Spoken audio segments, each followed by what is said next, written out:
Hello, the following is the second State of the District address for Bloomingdale this school year. This State of the District address focuses on an update on district goals and was done on February 9th at the Board of Education meeting.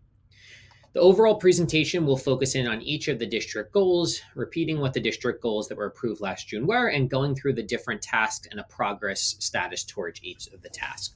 So, the first district goal was to establish a district wide curriculum revision cycle, which has the core programs, your language arts, math, science, and social studies, being reviewed one per year each year, with the end result being a standards aligned and educationally rich curriculum and experience for students. The three subtasks associated with it were to establish the curriculum renewal plan that brings each core subject up for renewal a minimum every 4 years. Task two is implement the district curriculum renewal plan this year with the focus on mathematics, and then implement the district's curriculum renewal plan with a focus on literacy at the second to end part of this current school year. Here's a status update on each of the tasks. Task one, like I said, was establish a curriculum renewal plan that brings each course subject up for renewal a minimum of 4 years. This was established last June and continued over the summer. So we are deeming the progress of this task complete. Evidence to support that is in the current school year 21 to 22, we have mapped out for mathematics, which is currently well underway and in progress. Kicking off at the end of this school year and a full focus on next year is our reading and literacy instruction program within the 22 and 23 school year. Again, we will look and examine a curriculum team will look and examine our reading and literacy programs for 22-23 with full implementation the following year. After that, the 23-24 school year, we'll focus on our writing, and we're strategically putting reading, writing, and literacy overall into a 2-year span because quite a bit to implement a new program in line with new standards. So we are dedicating 2 solid years for that. And then the 24-25 school year with science and social studies, we will combine those 2 areas to look at science and social studies together and implement a new science and social studies curriculum within the district focus on it during the 24-25 school year and implement the following year. Task two is to actually, like we mentioned, implement the district's curriculum renewal plan with the area of focus on mathematics. That is, like I mentioned, currently in progress. Evidence to support this is a kickoff meeting was held in the summer of 2021, where at that meeting, the curriculum committee met and developed a priorities list. In the fall of 2021, we reviewed curricular programs to help support the curriculum and New Jersey student learning standards for mathematics. At that time, we reviewed a number of publisher programs and made selections of which programs we actually wanted to take into our classrooms in the winter and demo. Dedicated teachers on the curriculum team demoed certain programs in the winter of 2021. And in January 2022, we met back and provided feedback on the programs that were demoed and determined what their strengths are, what the deficits were, and most important, how they met the needs of our students within Bloomingdale, and made a selection into the program. Throughout the course this year, we've worked with the prior curriculum document, comparing it to student learning standards that have been updated, and also working to draft a new curriculum document that will be approved by the Board of Education this summer. Within that, we've scheduled professional development for staff on mathematics instruction, our new mathematics program that will begin in February 2022. And then we do plan, again, parental involvement is key here. So we do plan for a parental presentation on our new mathematics program sometime this spring, really to introduce the new program and how it's going to support mathematics in our district, kindergarten through 8th grade. Task three was to implement the district's curriculum renewal plan with the area of literacy, which we look to complete during the next school year, focusing on literacy itself. We are in the beginning stages of this. We're going to plan to send in February 2022, towards the end, an initial email requesting members to take part in the curriculum committee for language arts literacy. We plan to have our priority meeting in April 2022, similar did for mathematics. We need to look at and see what the priorities are in language arts literacy instruction for the district, see what our student needs are, see the strengths of our current program, the weaknesses of our current program. So really a plan and allow us to have a rubric that we evaluate new programs themselves on.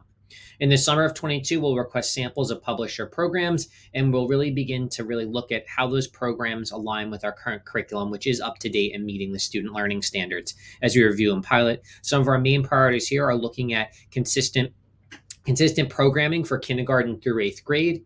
Again, as right now, as I've shared in the past, it is a little segmented and fragmented right now. So, how we could have consistent programming kindergarten through eighth grade, how we could transition staff to a consistent program, support staff and their needs as we go along, and how it'll most impact our students within the district. So, this, where as we look at it next year, we can make important decisions included in our budgeting as well. The second district goal was in conjunction with the Board of Education and New Jersey school boards, lead the district through the formal strategic planning process to develop a 5-year strategic plan to guide all aspects of the district. Arguably one of our most important tasks that we worked on this fall, because this strategic plan will help guide every decision-making factor within the district over the next 5 years. There were 2 tasks within this goal. Task 1 was in conjunction with the Board of Education, explore options available to the district via New Jersey school boards to undergo the strategic planning process. As I shared previously, there are a number of different ways strategic planning can be done in the school district. So the first task was to explore the process. And the second task was really to identify areas of strength and weakness, develop a plan to target those weaknesses, identify appropriate roles and responsibilities, and to develop a plan for annual assessment of that task within the district. Task 1 was just completed fairly recently, is to actually explore the options the district has for strategic planning. The determination was to go with the specific model that was implemented after consulting the board. We selected New Jersey School Boards Association and selected the model that was implemented with stakeholder meetings in the evenings, again, inviting people in, participating, small group opportunities for people to share, and then really a fully drafted plan by members of the community as compared to a fully drafted plan by small section of the community. So we did want to capture complete community involvement, and so that's why we selected that model. In terms of the plan itself, it is currently in progress. All of the items listed in task 2 were taken part of during the strategic planning process sessions 1 through 3. Myself as the superintendent had follow-up meetings with the New Jersey School Board representatives to really work on fine-tuning and concluding the plan, which we hope to present at a Board of Education meeting likely in March to really present that finalized strategic plan for Board of Education approval. And then we will use that plan, like I mentioned previously, to guide every decision through the district for the next 5 years. Like I said, that will also help guide our next set of district goals. I'm presenting on our current year set of district goals right now, but the next set of district goals that we release in the spring of 22 will all be based around action items from within that 5-year strategic plan. The third district goal was improve the district's forward-facing and system backbone to ensure that our forward-facing platforms serve as windows into our school for families, serve as an information and instruction resource for families, really work to start bridging the school and home gap, allow for our teachers and students to have cutting-edge technology tools, and serve as one centralized data hub to ensure continuity of services from a web-based platform. There were a number of tasks within this district goal. The first was to migrate data from current information systems to a new information system. The new student information system will provide parents with a better all-encompassing portal for really school business and anything school-related. Task 2 was to redesign a district website that shifted focus from just being an information source to being an information source and a library of resources for where parents can go. Task 3 was conduct a technology inventory of the district and conduct a technology plan that takes into account best practices, end of life of device, and ease and access of impact on students. And the fourth task was an effort to bridge the homeschool gap, schedule meet and greet opportunities with myself as the new superintendent at the time to get a status of the district from all angles as we look to make decisions moving forward. Where we are currently on all of those tasks in regard with moving the information systems. The student information one is complete, but we still are ongoing in the district. The first was we developed the Genesis system throughout last spring and through the summer. We opened the Genesis student information system successfully to parents in the summer of 2021. We transitioned away from our previous messenger service into School Messenger in the summer of 2021. And then within the district now, we've continued transitioning our operations, moving over our payroll program, moving over our finance program, moving over our budgeting software. All of this is moving from different disconnected systems that were not web-based all to one web-based system that could be accessed anywhere, anytime. I can report that we have seen a tremendous increase in successful use and ease of operation. Again, also nice flow of information by moving to these systems. Task 2 is related to the district website. It is always an ongoing process, so this is one I will never deem as truly complete. On July 1st, we launched a brand new district website that was drastically different than our previous website. And we really developed the transition in chunks. The previous one was just moving the information that was necessary to move over to be moved over to the new site on July 1st. Through the fall of 2021, we've really focused on the family resources section. In addition, I didn't list it here, but the staff resources section, building out staff resources, building out family resources. In the winter of 2021, we really began to look at the integration of, the what's new section, how we can use the website as one of many sources where we can put news and updates on what's going on in the district, update photos, really so when a parent comes here, they can get a window, like we mentioned previously, into the district itself. So we began in the winter of 2021 to use that what's new section, and we're continuing with that ongoing. Also in 2021, it's a continuation of work we started just last spring. The district is now fully on Twitter, Facebook, and Instagram. We're recognizing that in the day and age we live in, that we can't expect families to go to one centralized source to get their information. We really have to fit in with the current move with technology. We have to meet families where they are. We have to use push alerts and push information for families. So this directly ties into our website itself. Our website itself obviously contains all this information, but we are using platforms in addition to School Messenger for communication. We are fully using Twitter, Facebook, and Instagram now for various distributions of content. Facebook was our last one to kind of go up and running, but the district is now fully using all three social medias, which we had not done prior to June 2021. District goal number 3 focused on technology inventory within the district. So we are currently looking at our technology inventory within the district to look at best practices. If I had to put a percentage, I put this at 80% complete. Throughout the fall, we formed a technology committee. The technology committee met and decided in best practice, they wanted to survey our stakeholders within the district to kind of see what instructional technology was needed, what was working, what was not, really develop a technology plan and vision for the future. With that, we are near completion. Within the next few weeks, we should be near completing our new technology plan for the next 3 years that will guide decision making. I can share it is directly in line because these processes were running parallel with our strategic plan where people felt that technology needed to be for the district. So this will be our first plan that's truly based off of the strategic plan itself. And then with that said, we plan to make large-scale technology purchases in the spring and summer. I have a typo here, of 2022 in the near future is what I meant to say, because we will make large scale purchases in the very near future, or upgrading a lot of the technology, the computers, the projectors, etc., within our classrooms for our students to directly impact them. And the fourth task was in bridging the homeschool gap, scheduling meet and greet opportunities for the superintendent to really get to know different aspects of the district as I transition now. Having been here 6 months now, we have hosted, in addition to our regular Board of Education meetings, in addition to the regular events I attend, we've hosted 2 meet and greets on a bi-monthly basis, coffee with the superintendents. We have our next one coming up at the end of February. Information should be going out shortly. In each of those, I try to focus on some type of element. The first one I presented really a status of where we are at as a district. And again, each one of those will focus on, me providing some information, but most important, me sitting down at the table with individuals and hearing about, what are some of the concerns, what is their vision, what do I need to know as I help guide the district? And then obviously that information then is shared back with the Board of Education as well. One of the other elements that we didn't initially plan on, but certainly has helped springboard, and one of the reasons why we revised this goal a little bit into not doing coffee with the superintendents every month is thanks to our new supervisor of student services and a very dedicated group of parents. We've fully revived the Special Education Parent Advisory Group, known as CPAG, really providing parental support and programming. I've had the pleasure of being at each one of those meetings, and it's a tremendous asset for our parents and families. The turnout has been impressive. So again, we are running those pretty much every month. Information's available. It's sent out by the district, by the case managers, but it is not limited to just special education parents. Any family is welcome to come out. I know the CPAG group, Special Education Parent Advisory Group, has their own Facebook page as well. So there's always resources for parents there. Again, the turnout has been tremendous, much more than we'd ever expected.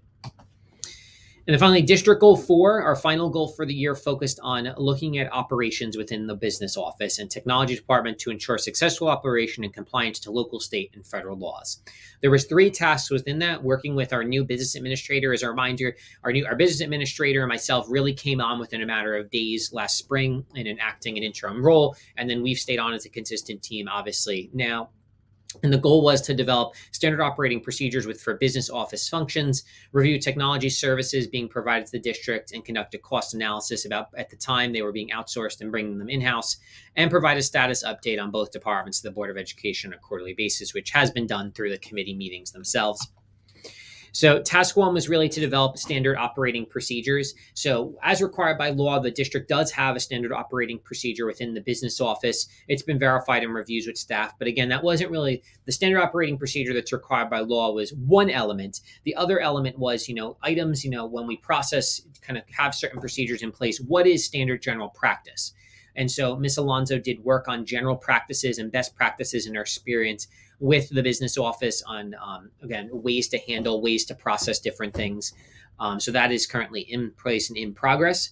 We did provide significant training on our new financial package coming in. So again, talking about the standard operating procedures, one of the dilemmas was we were using within the business office, we were using 3 separate programs. We were using one program for HR, one program for payroll, one program for one program for payroll and one program for finance and budgeting. As you can imagine, our small business office like ourselves with, really 2.5 individuals working within it, having to work within 3 separate platforms led to natural human error. Like I mentioned previously, we brought all of those platforms under one umbrella. And so we provided significant training using our new Genesis software on that to allow for ease of access for all. And then we created supporting SOP documents to support that implementation as well. Task number 2 was reviewing technology services being provided to the district and a cost analysis. This was done last spring, and with full support of the Board of Education in June of 2021, we decided to make the transition from a outsourced technology services with a previous vendor to having our own in-district staff handle technology services. This is one of the strongest moves we ended up making because in reality, we were currently getting technology services with technical support. That's really all we were getting is we were getting technicians to work on our network and technicians to work in district with a break fix. The problem that's missing with that is kind of your leadership and really vision setting. And that's an essential part of the day. That model maybe worked even as much as 5 years ago. But during the pandemic and post-pandemic, we really need an individual leading this department who has both, again, a decent skill set that can handle the day-to-day operations, can handle, when something breaks, fixing it, but also has the skill set to lead the department and set vision in the district in conjunction with myself as the superintendent and the board. So we did hire a manager of district technology to support this. We did restructure our contract with our previous vendor, so they now handle network services. So it was all a cost-effective move because we didn't have to bring on a separate manager of our network services because that could be a job in itself. Instead, we restructured a contract to handle the network, whereas our manager of district technology oversees it. By and large, this has been a tremendous success because we've made leaps and bounds in technology services within the district thus far in the year. And like we mentioned previously with the technology committee, we're about to make some large-scale decision making as well. And then in terms of providing status updates, like I mentioned previously, this is always an ongoing process as part of the curriculum committee, the finance committee, and in both of my state of the district addresses I've completed so far, I provided an update to the Board of Education on where we're at with those. And so really at this point, that concludes the state of the district address on the progress on district goals. Again, as I shared, the district has made tremendous strides, and this is a typical what you kind of seen here is really a ordinary set of goals for a superintendent transitioning in. In the case of Bloomingdale, we were just starting as one of the goals, putting a new strategic plan in place. So year 1 transitioning in, year 1 goals were really to get a handle on the operations of the district, look for areas within fine tuning, and the big one was create that strategic plan to guide our decisions. You'll see within the next 4 to 5 years of district goal setting by myself, it will really be more driven focused to our strategic plan, more focused on those areas of academic excellence and such that now we know where all of our stakeholders say we want the district to go. Now that's where the district goals will start to focus on. And again, I will deliver another state of the district address later on in the year, probably as we get closer to the finalization of these goals. But then also I'll deliver an address with the new goal setting proposed to the Board of Education for the next year. Thank you. And as always, if you have any questions about district goals or anything related to district, please don't hesitate to reach out. Thank you.